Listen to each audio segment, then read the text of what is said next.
Të ngjatjeta uroj të jeni mirë. Kurti gati për zjarr, tronditet Beogradi, arsenali me dronët kamikaz Bayraktar zbarkojnë në aeroportin Adem Jashari në Prishtinë. Një status i kryeministrit të Kosovës, zotit Kurti, ka tronditur, me sa duket përpara 4 orësh, ka tronditur të gjitha qarqet ballkanike, të cilat të studiojnë, shohin dhe analizojnë me kujdes të imët se çfarë është duke ndodhur në Ballkan. Ç'është ky status i Albin Kurtit? Përse dronët kamikaz Bayraktar nga Turqia mbërrin 3 muaj përpara afatit të tyre? Sipas njoftimit të zotit Kurti, ishte kontraktuar një sasi dronësh kamikaz Bayraktar, të cilët do të mbrinin në Prishtinë pas 3 muajsh, por mbrin 3 muaj para kohës. Menjëherë pas emërimit të generalit turk Ozgan Ultash në krye të Kforit, në këtë pikë shumë të nxehtë të rajonit, dhe kur u duk që amerikanët u thonë turqëve merruni tani me rajonin sepse ky është momenti juaj të hyni, vinë dhe dalin menjëherë në skemë dronët Bayraktar, menjëherë pas kakarisjeve të Aleksandar Vučić, i cili ka gjithë ato javë dhe veçanërisht përpara 3-4 ditësh, i cili flet qartësisht edhe në deklaratën e tij të fundit në samitin e Kopenhagenit, samitin politik të Kopenhagenit në Europë, pra, ku Aleksandar Vučić tha se ne nuk kemi më për çfarë të flasim për paqe as për dialog. Nuk është ky momenti i dialogut dhe i paqes, sepse të gjithë janë duke u armatosur. Pra edhe ai po armatose. Sot ndodh pikërisht ajo që e folëm mbrëm. Nëse jeni të vëmendshëm, të gjithë miqtë që kanë qenë të vëmendshëm, mbrëm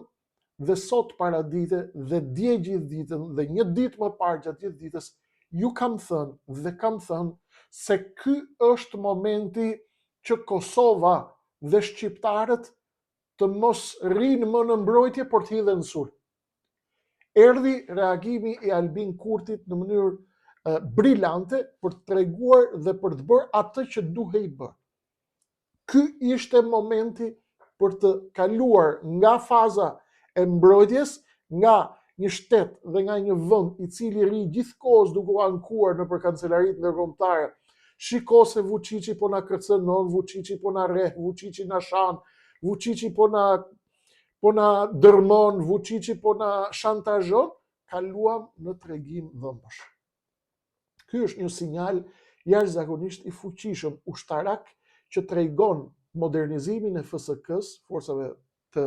speciale të Kosovës, dhe sipas zotit Kurti,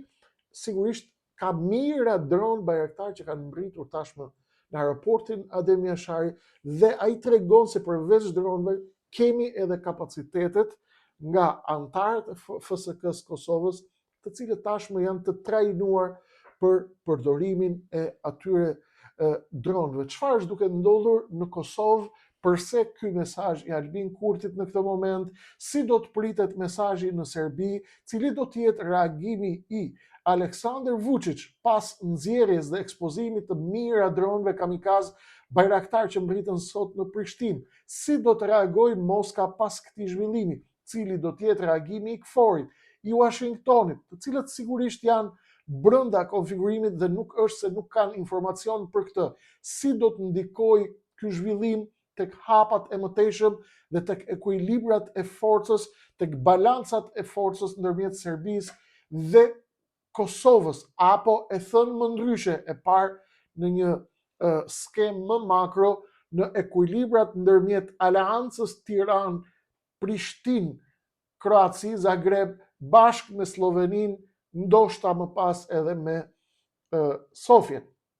Duket qartë që kemi hyrë në një fazë jashtëzakonisht delikate dhe duket qartë që edhe Turqia po hyn tashmë me një format të ri, jo më si një lojtar i cili ka vetëm synimet e saj strategjike në rajon, por tashmë me një mision të qartë, aq më tepër që po kalojnë çdo ditë e më shumë minutat dhe ngjohen tik-taket e lëvizjeve dhe të përgatitjeve të Beogradit për një përshkallëzim të mundshëm të situatës në rajon. Këtu ka dhjetra pyetje, por ne nuk mund të përgjigjemi të gjithave, do të përpiqemi të japim një përgjigje shkurt pjesës kryesore apo pjesës thelbësore të pikpyetjeve që lindin në këtë moment. Kemi shumë njerëz këtu të cilët kanë qef me pi duhon, me pi çaj, me pi kafe dhe me bë mohabet dhe nuk bëhen mirë dhe më thonë mu, o kreshnik, po ti pse flet për luftë? Unë nuk do flas për spa, as për masazh tajlandez, as për masazh Filipinas. Jemi në situatë lufte. Kaq, duhet të përgatitemi për të gjitha. Kaq, këtë po e thonë e gjithë bota dhe kjo po ndodh çdo ditë. Ka njerëz të cilët nuk e kanë qef luftën, kanë qef me pa filma Netflix, të tjerë kanë qef me bë masazh. Masazhi nuk bëhet këtu, ka spa, ka hotele me masazh, me hidromasazh, ka tani me hapjen liberalizimin e vizave, ka filipinase, tajlandeze, kineze, bëjnë masazh me qiri aromatik. Kush është për masazh, shkon ke filipinaset, shkon ke këto tajlandezet. Kush është për të pa në sy si është situata, vjen këtu. Ndaj, mos u tensiononi, nuk ka luftë, por jemi në prag të luftës. Dhe ne nuk pranojmë që të drogohen masa e njerëzve. Ti drogojmë njerëzit dhe ti vëmë gjumë edhe të zhysim kokën në rër, e themi nuk ka ndodhur asgjë. Kuptuam?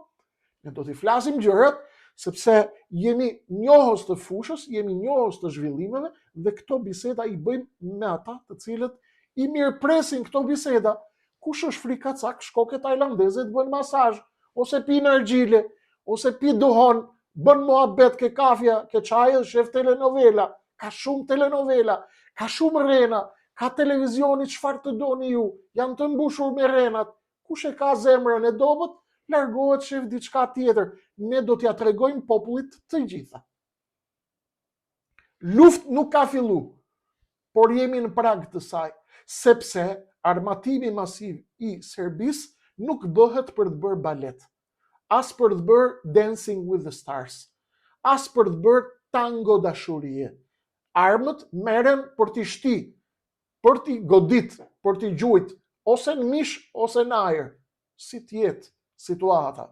Armatimi i Serbisë kishte nevojë për një përgjigje. Kërcënimet e Aleksandar Vučićit për luftë në Ballkan kishin nevojë për diçka, ndaj ju a thash mbrëm. Dhe par mbrëm, Kosova duhet dalë nga pozicioni i mbrojtjes në pozicionin e sulmit. E dëgjuam zonjën Osmani, zonjën Vjosa, e cila u ankua nëpër kancelarit ndërkombëtare, jo po na kërcënon Serbia, Serbia faktor destabiliteti, nuk pyet Vučići për kësaj historie. Madje qeshmene. Lëvizja e Kurtit sot ishte shumë e nevojshme, një për t'i dhënë mesazh Serbisë që në Kosovë nuk është më terren ku ti mund të hysh dhe mund të bësh çfarë të duash ti. Është mesazh zyrtar i drejtuar Serbisë dhe elementëve provokator në veri të Kosovës që ne kemi kapacitet dhe gatishmëri ushtarake të gjitha formave si ta doni ju. Dhe kjo ka synim të frenoj këto provokacione dhe çdo lloj destabiliteti në veri të Kosovës dhe në çdo centimetër katror të Kosovës. Ky është një demonstrim i domosdoshëm, i cili tregon prioritetet ndërkombëtare dhe bashkëpunimin me donatorët përfaqësuesit për perëndimor, që bëhet pra nëpërmjet tregimit dhe demonstrimit të partneritetit Kosovë-Turqi që sjell dronët Bayraktar dhe bashkëpunimit me donatorët përfaqësuesit perëndimor që sjellin kamionët Rheinmetall, të cilët i tregoi dhe i përmendi Kurti të dy. Por kemi edhe një moment i cili do shihet me kujdes që është kompeticioni apo konkurenca apo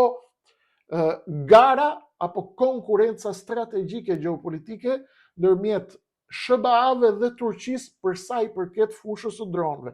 Unë besoj, jam i prirur të besoj, që Amerikanët janë marrë vesh me Turqit pavarësisht qëndrimit që do të mbajnë pas kësaj. Sigurisht që Albin Kurti do ta përdor këtë edhe për kapital politik brenda dhe do t'ja tregoj, është një kartë e fortë që do ta hedh në fytyrë të opozitës, e cila po i thotë se po na prish me Amerikën dhe ne jemi në rrezik e do humbim Amerikën. Kurti thot, unë po vazhdoj lojën e sovranitetit dhe ndërkohë po armatose. Sigurisht, Kurti nuk është aq i çmendur sa që të besoj se mund ta fitoj kompeticionin rajonal pa Amerikën. Por, sigurisht, ky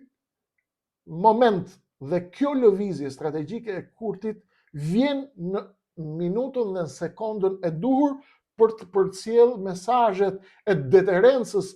dhe të balancës strategjike të frikës dhe të forcës ushtarake. Nuk mund të them se me dronët bajraktar, sa do qoftë numri i tyre, mund të krijohet plotësisht deterenca strategjike me arsenalin e armatimeve me cilat është furnizuar Serbia kohëve të fundit, qoftë nga Pekini, qoftë nga Moska, por mendoj që është një mesazh i cili i tregon dhëmbët dhe tregon gatishmërinë nga Adem Jashari, që është simbolika, Adem Jashari i cili u shkri me familje duke luftuar kundër Serbisë, vjen sot në emër të aeroportit dhe tregon gatishmërinë për zjarr. Zjarr i cili nuk ka dyshim që e trondit Beogradin dhe e vendos në një moment tjetër i cili i shtyn ata lojtarët në Beograd që të rikalkulojnë dhe të ribëjnë llogaritë e tyre lidhur me rajonin. Sigurisht kemi mesazh për aktorët rajonal dhe ndërkombëtar, që ne në Kosovë nuk jemi duke ndejur, por Kosova është duke u transformuar dal nga dal nga një forcë mbrojtëse në një forcë drejt kapacitete më të afërta, më të afta dhe më të zhvilluara për reagim, por edhe për rezistencë, duke rritur kështu pra kostot e një agresioni kundër saj. Pra Kosova me këtë hap tregon që çdo lloj entiteti që e ka çuar në përmend të sulmoj Kosovën në një moment si ky, pavarësisht të dobësisë së Kosovës dhe të shqiptarëve në përgjithësi, do t'ju rriten kostot dhe do të keni humbje të mëdha në rast të një lufte të mundshme apo në rast të një përballje të mundshme ushtarake. Pa diskutim, në këtë moment kur kërcënimeve të Aleksandar Vučićit për luftë, kur i tregohen dhëmbët nga aeroporti Adem Jashari me mira dron bajraktar kamikaz turq, ekziston dhe rreziku i eskalimit, sepse stërvitjet e pandërprera dhe pranimi i mira dronëve kamikaz rrit edhe atë që quhet rreziku i keqkuptimeve në thonjza,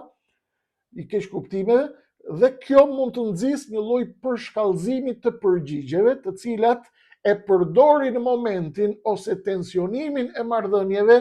për të rritur nivelin e temperaturës tek sqetulla e Ballkanit dhe tek të gjitha ekuilibrat e ri dhe nxit të gjithë lojtarët, përfshi KFOR-in dhe NATO-n, që të ribëjnë llogaritë e reja këtu në Ballkan, pra veçanërisht në përballjen ndërmjet të Serbisë dhe Kosovës.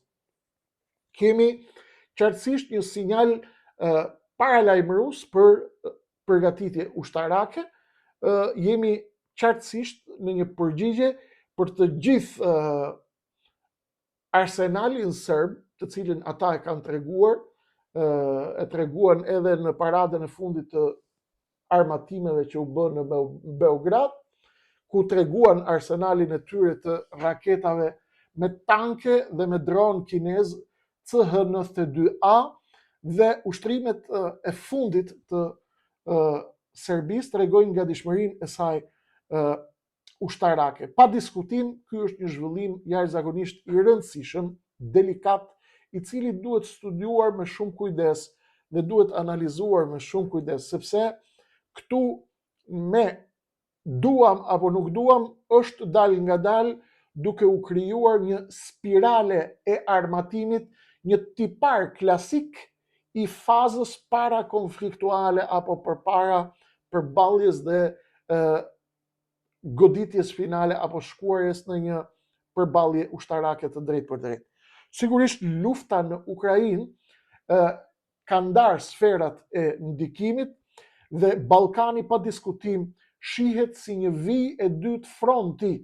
qoftë për Bashkimin Evropian, por qoftë për Rusinë. Bashkimi Evropian e sheh Ballkanin si një vijë të dytë fronti në frenimin e Rusisë, ndërsa Rusia e sheh si një vijë të dytë fronti pas Ukrainës, nëpërmjet të cilës ai mundet të jap koordinata për lojtarët e tij në Ballkan, siç është Vučić, Dodik dhe nëpërmjet emisarit të tij, pra Aleksandar Vulin, që të përdorin Ballkanin dhe të ndezin një konflikt të kontrolluar ose jo këtu në Ballkan, në mënyrë që të hutojnë Amerikën dhe Perëndimin dhe NATO-n dhe të shpërqendrojnë vëmendjen e NATO-s nga Ukraina për në Ballkan. Dhe kjo është tepër e rrezikshme, siç ndodhi me shpërqendrimin e zhvillimeve nga Ukraina në Gaza pas 7 tetorit të 2 viteve më parë dhe sulmit Hamasit në Izrael dhe për shkallëzimit të konfliktit ndërmjet Izraelit dhe Hamasit, por më pas edhe ndërmjet Izraelit dhe Iranit, të cilat gjithashtu edhe në këtë moment janë në pikën e fundit të tensioneve, pasi Irani ka bërë gati 500 kg uranium të pasuruar, të cilat janë të mjaftueshme për të bërë 10 bomba bërthamore. Këtë do ta shpjegojmë në një moment të dytë, ndoshta nesër, ndoshta një ditë më pas, sepse ka dhe atje zhvillime të mëdha, por nuk mund t'i lëmë këto zhvillimet e Ballkanit se janë shumë të rëndësishme, këto të shpiston, më pas do të shohim dhe këto zhvillime të mëdha, sepse edhe kjo lufta mes Izraelit dhe Iranit e mundshme,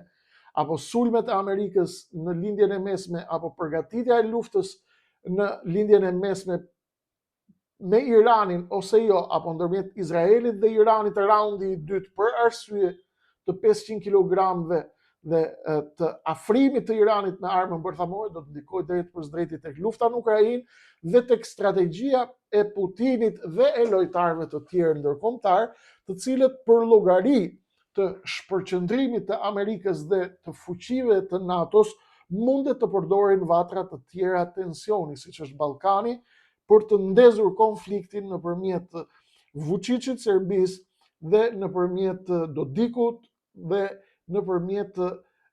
përdorimit të preteksit për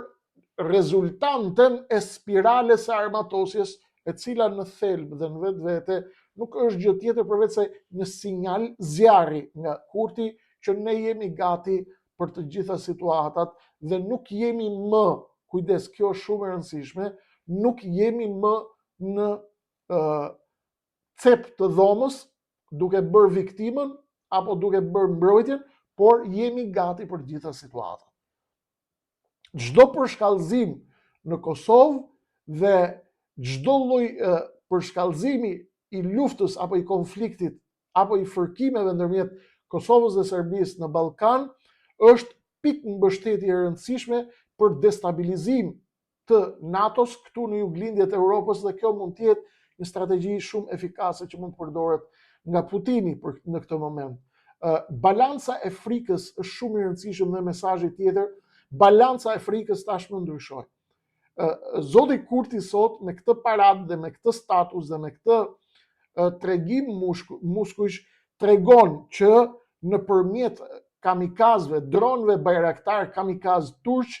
Zoti Kurti zhvendos balancën taktike. Pra, në rast të një konflikti, Kosova tani ka mjetet e duhura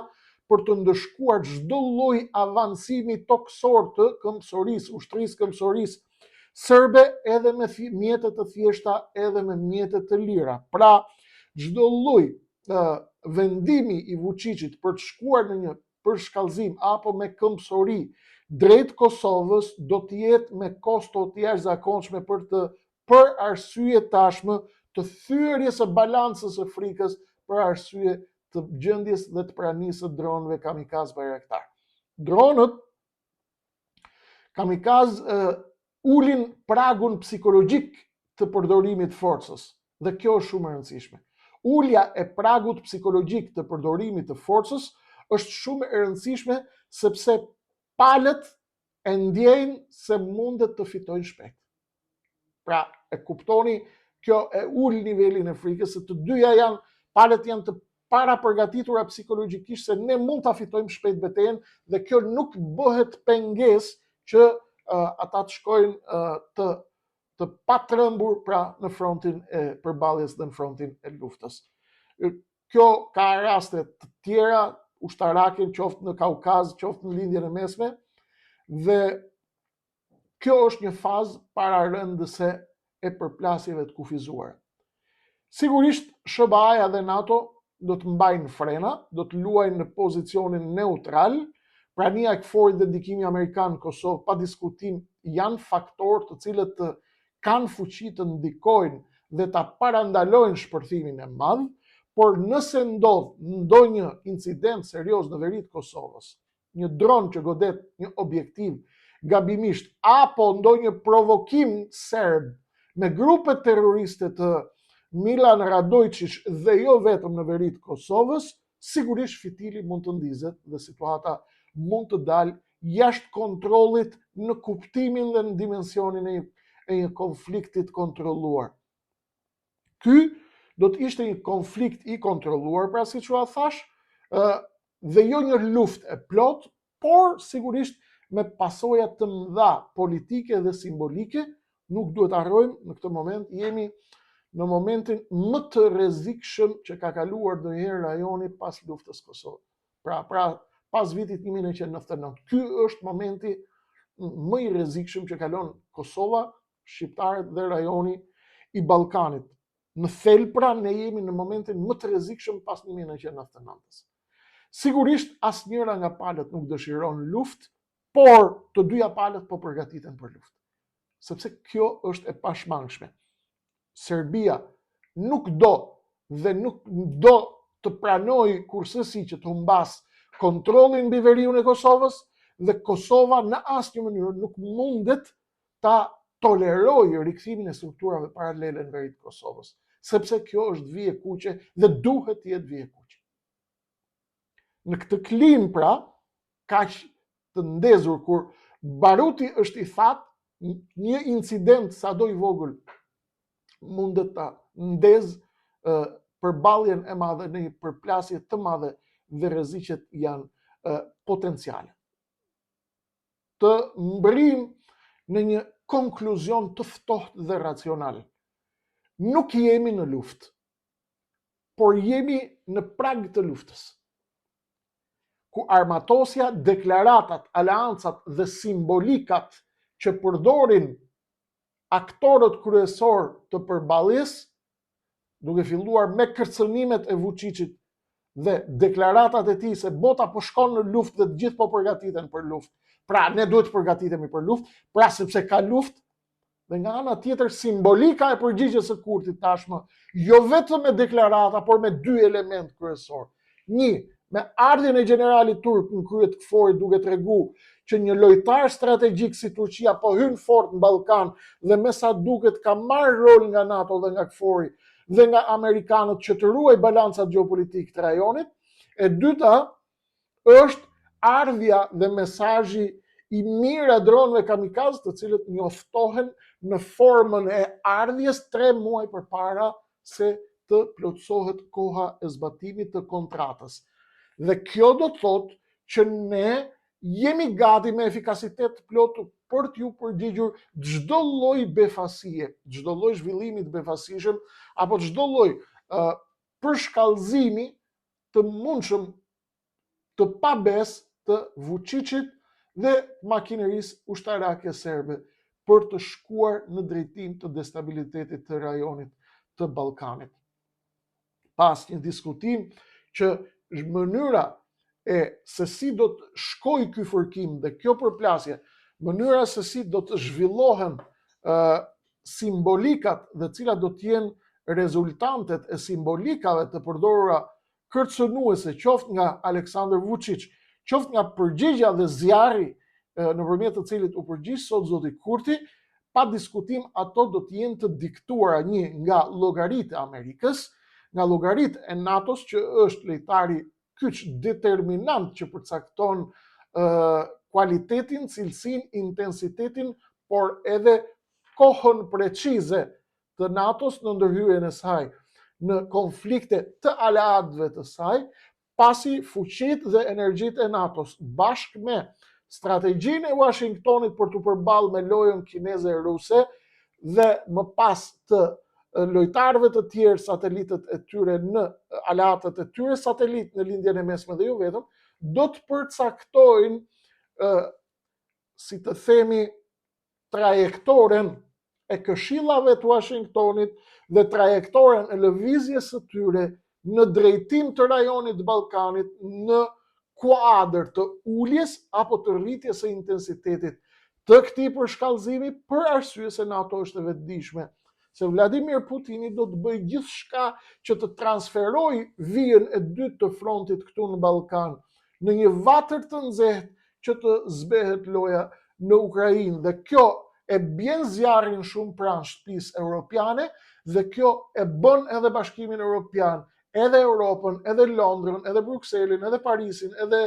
Berlinin të kujdesen bashkë me Washingtonin që mos e lejojnë që fronti i dytë i luftës të hapet këtu në Ballkan, pa u mbyllur akoma fronti i dytë në fronti i parë në Ukrainë, dhe pa shkuar në një front të tretë hipotetikisht në lindjen e mesme apo në detin e Kinës Jugut me kinezët, pasi kjo do t'i destabilizonte dhe do t'i ngatëronte në një mënyrë apo në një tjetër llogaritë e Washingtonit, të NATO-s, të Bashkimit Evropian, të KFOR-it këtu në Ballkan, dhe për fytyrimin e tyre për lojën e ardhshme dhe përballjen e ardhshme me Vladimir Putinin, veçanërisht në një moment si ky, ku Donald Trump ka kaluar në një fazë dhe në një vibe tjetër. Cili është vibe i dytë i Donald Trumpit, është kthesa e tij 180 gradë në raport me konfliktin e Ukrainës. Para 24 orëve doli presidenti i Amerikës dhe tha, nuk e dija që përballja në Ukrainë do të ishte kaq e vështirë, mendoja se unë mund ta mbyllja konfliktin shumë shpejt, tha, por kisha qenë i gabuar. Çfarë do të thotë kjo? Do të thotë që ai tashmë nuk ka më mundësi që të bëj